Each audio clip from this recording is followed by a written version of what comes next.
লাগু হওয়ার পর প্রথম বারুণী মেলা। মেলা ঘিরে উচ্ছ্বাসের অন্ত নেই মতুয়াদের মধ্যে। সকাল থেকেই চলছে ভক্তদের পুণ্য স্নান। ডঙ্কা কাশি বাজিয়ে হরিনাম সংকীর্তনে ব্যস্ত ভক্তরা।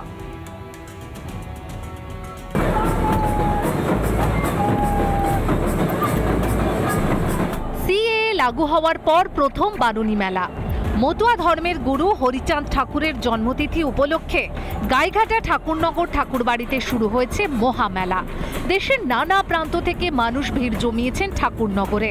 ডঙ্কা কাশি নিশান নিয়ে হরিনাম সংকীর্তনের মধ্যে দিয়ে দিনভর চলছে আরাধনা।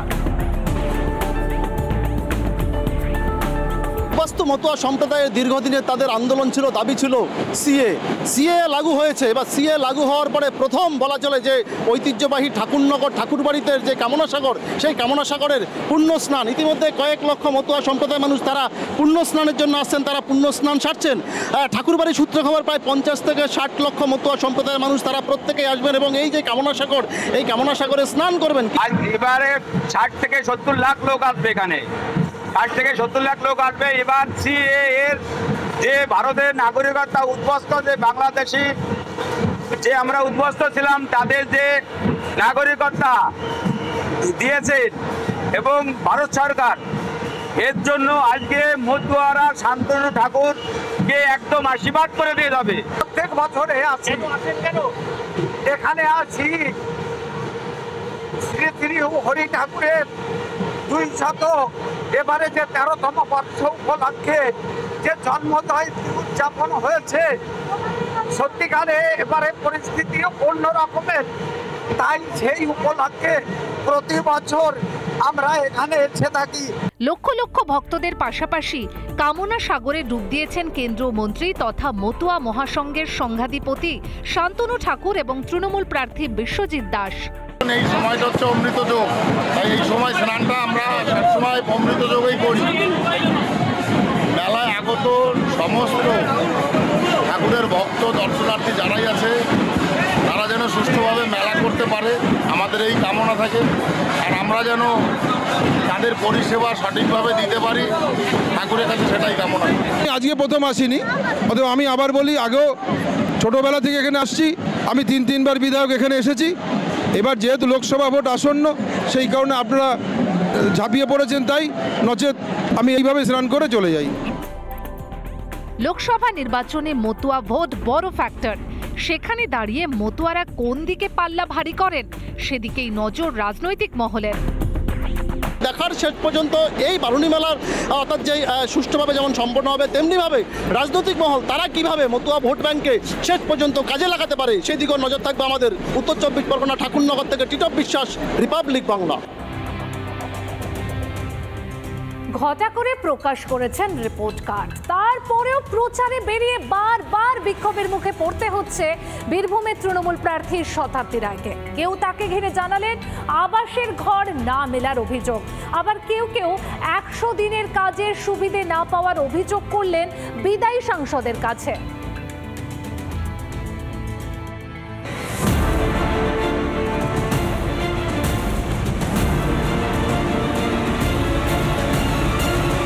চতুর্থ দফায় নির্বাচন বীরভূমে। তার আগে জোর প্রচারে ব্যস্ত বীরভূমের তৃণমূল প্রার্থী শতাব্দী রায়। প্রচারের মাঝে গতকালই 5 বছরের কাজের খতিয়ান দিয়ে রিপোর্ট কার্ড পেশ করেছিলেন শতাব্দী। কোন খাতে কত টাকা ব্যয় হয়েছে, রিপোর্ট কার্ডে বিস্তারিত খতিয়ান তুলে ধরেছিলেন তিনি।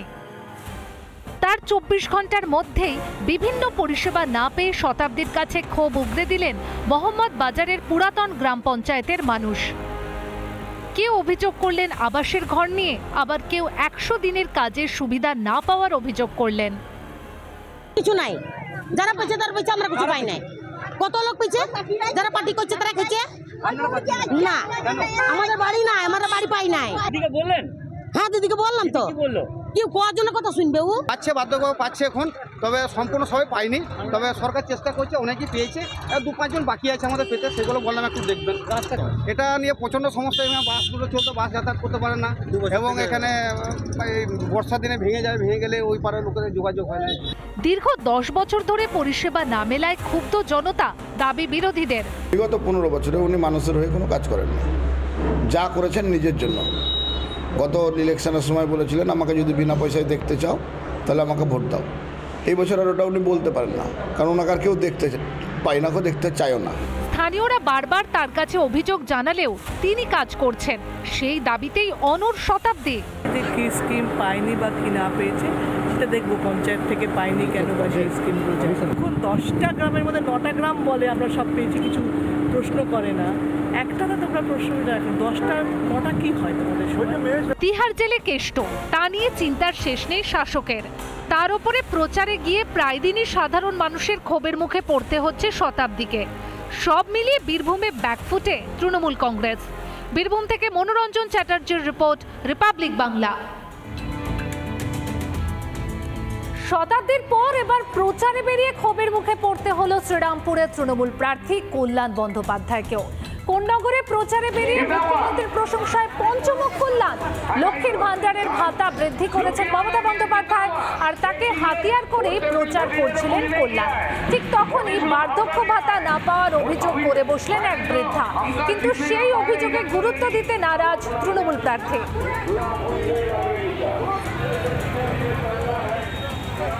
অভিযোগ জানাচ্ছিলাম যে আমাদের বয়সটাও হয়েছে, এইরকম তো অনেকেই আছে, তা আমরা তো কিছুই পাচ্ছি না। আমরা বৃদ্ধ ভাতাটা 20 সালে আমি জমা দিলাম, তার স্লিপও আছে, কিন্তু কিছুই আসবে তা মরে গেলে আসবে। সাংসদকে বলছিলেন তো এখন? হ্যাঁ, সে শুনলো কথা বলে চুপ করতে বললো। হ্যাঁ,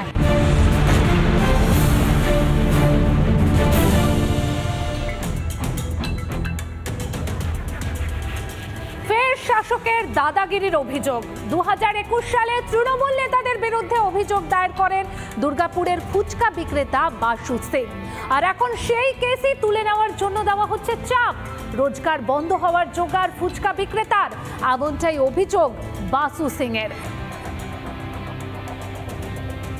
আমি দাঁড়িয়ে আছি দুর্গাপুরের মহিষকাপুরের 1A/53-তে বাসু সিং এর বাড়িতে। কে এই বাসু সিং? তিনি সামান্য ফুচকা বিক্রেতা, তিনি ফুচকা বিক্রি করে নিজের সংসার চালায়। ফুচকা বিক্রেতার উপর হামলার অভিযোগ তৃণমূলের বিরুদ্ধে। শুধু বিক্রেতাই নয়, উঠেছে পরিবারের উপর অত্যাচারের অভিযোগও। দুর্গাপুরের ডেভিডের ঘটনা। 2021 সালে মানে 10,000 টাকা চাঁদা চেয়েছিল, চাঁদা পুজো কমিটি নিয়ে দিতে পাইনি। ওরা মারধর করেছে, আমাকে মেরেছে, মিসেসকে মেরেছে, 2 ছেলেকে মেরেছে, গাড়ি উল্টিয়ে দিয়েছিল ঠেলা। 29 তারিখে জোর জবরদস্তি বলছে কেসটা তুল, নাহলে অনেক খারাপ হয়ে যাবে, এই ধমকিগুলো দিয়েছে।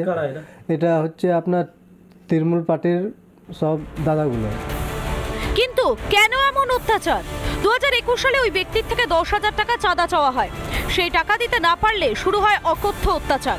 এমনই অভিযোগ তুলছে সিং পরিবার। जब हम गए तो हमको भी मारा, पूरा साड़ी उड़ी फाड़ के, और जब बगल वाला सब मतलब कम से कम वहाँ पर 100 आदमी था, आके देख रहा है, सभी कर रहा है। जब देखा कि ज़्यादा इसको मारने लगा, टान के साड़ी उड़ी फाड़ दिया। जब বাসু সিং এর ছেলেকে বেধড়ক মারধরের অভিযোগ তৃণমূলের বিরুদ্ধে। 12 জনের নামে মামলা করা হলেও এখনো কাউকে গ্রেফতার করা হয়নি। বর্তমানে অত্যাচার আরও বেড়েছে। কেস তুলে নেওয়ার জন্য দেওয়া হচ্ছে চাপ। অভিযোগ তৃণমূলের বিরুদ্ধে। তবে এই সকল অভিযোগ মানতে নারাজ তৃণমূল কংগ্রেস। দেখুন, এটা পার্টির কোনো ব্যাপার না। যে লোকগুলো আছে যাদের এগেনস্টে কেস করেছেন, কিছু পার্টির লোক, কিছু নন পলিটিক্যাল লোক। ওরা পুজো কমিটি ওরিয়েন্টেড। এবার পুজো কমিটিতে জানবেন যে পার্টির লোক থাকে, বিভিন্ন পলিটিক্যাল পার্টির লোক থাকে, কিন্তু টোটালটাই দুর্গাপুজো কমিটি ভার্সেস ওই। রুটি রুচি বন্ধ হওয়ার জোগাড় ফুচকা বিক্রেতার। এই পরিস্থিতিতে পরিবারের পাশে দাঁড়ানোর আশ্বাস বিরোধীদের। সাধারণ ফুচকা বিক্রেতা, তার উপরে যে পুলিশের জুলুমবাজি চললো, তৃণমূলের জুলুমবাজি চললো, তারপরে এখন হচ্ছে কেস তোলার কথা কেন বলছে? যেহেতু নির্বাচন কমিশন যাদের নামে পুরনো মামলা আছে এগুলো সব হচ্ছে দেখছে, তাই জন্য হচ্ছে যে কেস তোলার জন্য চাপ তৈরি করছে। আমরা ওনার পাশে থাকবো। এইভাবে ওই গরিব ফুচকাওয়ালার পাশে থাক। কোনো মতেই পশ্চিমবাংলার বুকে, পশ্চিম বর্ধমানে, দুর্গাপুরে তৃণমূলের এই তোলাবাজি রাজনীতি আমরা বন্ধ করবই। দোকান নিয়ে বসলে দিতে হবে কাটমানি, আর না দিলেই চলবে অত্যাচার। এটাই এখন নিয়ম দুর্গাপুরে। আতঙ্কের মধ্যে দিন কাটাচ্ছে সিং পরিবার। দুর্গাপুর থেকে রমেন মজুমদারের রিপোর্ট, রিপাবলিক বাংলা।